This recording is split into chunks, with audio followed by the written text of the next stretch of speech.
It aired once and never again. No reruns, no listings, no explanations. One episode of The Tonight Show starring Johnny Carson has been quietly erased from television history, and no one at NBC is talking. Whispers of a disastrous guest appearance, backstage meltdowns, and a network scramble to cover it up have haunted late-night law for decades. What really happened that night, and why is NBC still working so hard to keep it buried, are questions that have never been answered. What follows might change the way you remember Johnny Carson and the network that made him a legend. It started like any other night on The Tonight Show. The familiar curtain swayed, the band struck up its jazzy opening, and Johnny Carson strolled onto the stage with that effortless cool that made him a late-night institution. But for a handful of viewers who happened to be watching on a quiet evening in the mid-1980s, something was off. What they witnessed has since become one of television's strangest unsolved mysteries. This particular episode aired in only a few select regions before it suddenly vanished without a trace. It was never rerun, never added to official archives, and to this day, NBC has never explained what really happened. Some believed it was just a technical glitch. Others thought it was a scheduling error. But the people who saw it live told a very different story, one that NBC never wanted the public to hear. The night's guest list appeared standard enough at first glance: a popular television actor, a musician, and a recurring comedian who often appeared on Carson's couch. But it was the first guest who changed everything. According to scattered eyewitness accounts and a handful of now-deleted online posts, that guest was visibly intoxicated. One studio audience member, who later spoke anonymously in a podcast interview, said the man stumbled onto the stage like he owned the place, and then started saying things that had everyone in the studio holding their breath. The segment began awkwardly, with Carson visibly trying to steer the conversation, but something was clearly wrong. The guest slurred his words, interrupted Carson repeatedly, and allegedly blurted out stories about high-profile people in the entertainment industry, stories that were never meant to be told on live television. One claim was so outrageous, according to a backstage technician, that a production assistant physically stepped forward as if to interrupt the broadcast, but the cameras kept rolling, at least for a while. Not long into the interview, the show's feed reportedly cut out in certain markets. Other affiliates switched to reruns or local news early. Within hours, calls started flooding into NBC from confused viewers, and then everything went silent. But the chaos that viewers witnessed on screen was nothing compared to what had unfolded just moments before the taping began. While the cameras were still off and the audience had not yet taken their seats, something was already going terribly wrong behind the scenes at NBC's Burbank studio. The taping was supposed to be routine, but as staff later recalled, off the record and years after the fact, it quickly turned into a slow-moving disaster that no one could stop. The trouble started with that evening's first guest, a well-known actor whose popularity had peaked in the late 1970s. He was charming, unpredictable, and known to indulge a little too freely. According to a former crew member who spoke anonymously on a podcast in the early 2000s, the actor arrived over an hour late and was clearly under the influence of something. His speech was erratic, he smelled of alcohol, and he was reportedly slurring jokes to anyone who passed him in the hallway. Johnny Carson, usually calm and collected, was not amused. He had a long-standing rule about professionalism on his show, especially after earlier incidents with intoxicated guests had gotten out of hand. This particular actor had already tested Carson's patience once before during a tense interview that ended in awkward silence. Some say Johnny only agreed to have him back because of pressure from NBC executives. Others say it was meant to be a redemption appearance. Instead, it became a nightmare. Just minutes before the taping was set to begin, an argument broke out in Carson's dressing room. According to an anonymous intern working backstage that year, Carson confronted the actor in private and threatened to cancel the segment altogether. The guest reportedly became defensive, insisting he was perfectly fine and that the show must go on. The shouting match grew so loud that crew members in the hallway could hear it through the door.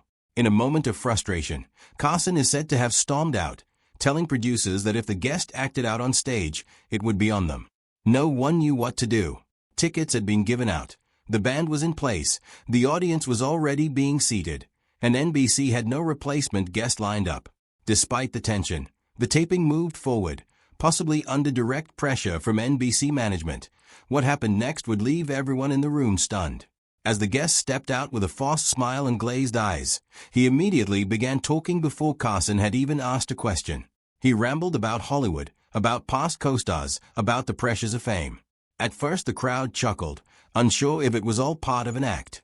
But as the minutes passed, it became clear this was not a performance. It was a breakdown. Without warning, the guest made a crude joke about a major Hollywood executive still active at the time, then named a well-known actress in a bizarre, slowed story that Carson tried to cut off mid-sentence. When Johnny asked if he wanted to move on to something lighter, the guest shook his head and said, "No, let's tell them how it really is." The audience laughter faded, replaced by stunned silence. Then came the moment that sealed the episode's fate. The guest leaned forward and said something off mic, but close enough that Carson's body language changed instantly. He shifted in his seat, raised his eyebrows, and looked off camera as if searching for help. He said nothing in response, just sat back, lips pressed together, his face unreadable. Shortly afterward, the show abruptly cut to a commercial mid-sentence. In some time zones it returned with a different guest already on the couch. In others, the episode simply ended early. Viewers who recorded it on VHS found strange jumps and missing segments. NBC affiliates across the country received immediate instructions to pull any rebroadcasts, and in the days that followed, no explanation was given. By the next morning, The Tonight Show had vanished from NBC's own radar. There were no reruns, no teasers, not even a recap on their press feed. Behind the scenes, however, the network was anything but calm. According to former NBC staff who later spoke under the condition of anonymity, a wave of internal memos and hush orders began circulating within hours of the broadcast. One former assistant in the Burbank office recalled receiving a phone call before even arriving at her desk. "Do not speak to anyone about last night's show. If anyone asks, it was a scheduling error." That same message was sent to affiliate stations across the country. According to documents that surfaced decades later through a leak on a now-defunct forum, NBC executives considered the episode an internal threat and ordered it scrubbed from the tape library immediately. One memo reportedly included the words, "No duplicate, no rerun, no archive." That was highly unusual for a show as meticulously catalogued as Carson's. Technicians were instructed to destroy the master copy. There are rumors that an unofficial second copy was quietly smuggled out before deletion, and fragments of the episode have appeared in obscure online auctions and collector forums ever since. A longtime Tonight Show archivist was quietly reassigned just 2 weeks after the incident. He had spent over a decade maintaining the show's vast tape collection and had reportedly tried to preserve an internal record of the episode. His removal was sudden, with no public explanation. Weeks later, during a quiet monologue in a low-profile episode, Carson did something uncharacteristic. He hinted, just for a moment, that not everything was as it seemed. He joked about things you used to be able to say on television, then paused and added, almost too casually, "Some things are better left forgotten." He gave a tight, unreadable smile and glanced off to the side. For viewers who remembered the strange episode, it was a subtle but unmistakable signal. Insiders later confirmed that Carson had been deeply unsettled by what happened. According to one former staff writer, he had privately confided that he had never lost control of an interview like that before and had personally requested NBC never air the episode again. After that night, his delivery became slightly more cautious, riskier jokes were softened, and he interrupted guests more quickly when they veered into unpredictable territory.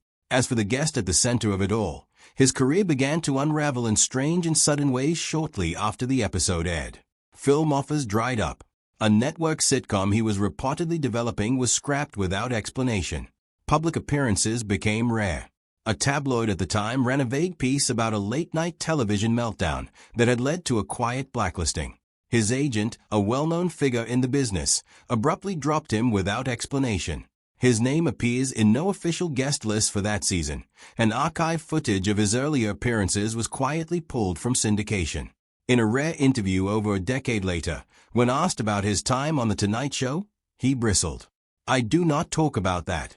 That was a mistake, a big one, and people made sure I paid for it." His tone suggested not just regret, but fear.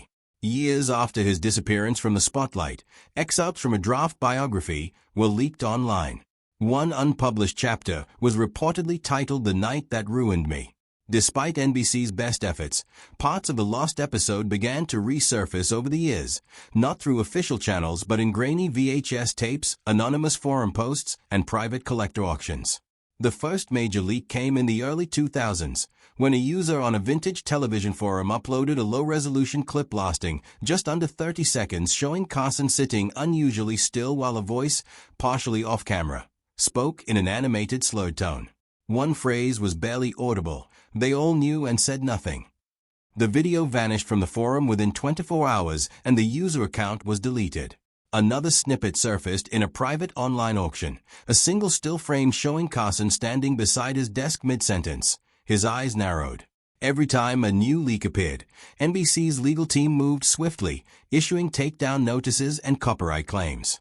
Insiders began talking about a department within NBC dedicated to monitoring archival leaks, an unofficial group tasked with managing the company's legacy and suppressing high-risk content. A documentary filmmaker working on a Carson retrospective for a major streaming platform claimed NBC revoked his access to hundreds of hours of footage the moment his outline mentioned the lost episode. To this day, no one has published the full episode, not even in underground circles. But each time a new fragment appears, it revives the same questions. What exactly was said that night? Why does NBC still care so deeply about hiding it? And is someone, somewhere, still holding the only complete copy? With every leaked frame and every silenced voice, one thing becomes increasingly clear. Someone out there still has the tape. And NBC is still afraid of what might happen if the world finally sees it. Until that day comes, the truth remains buried, but not forgotten.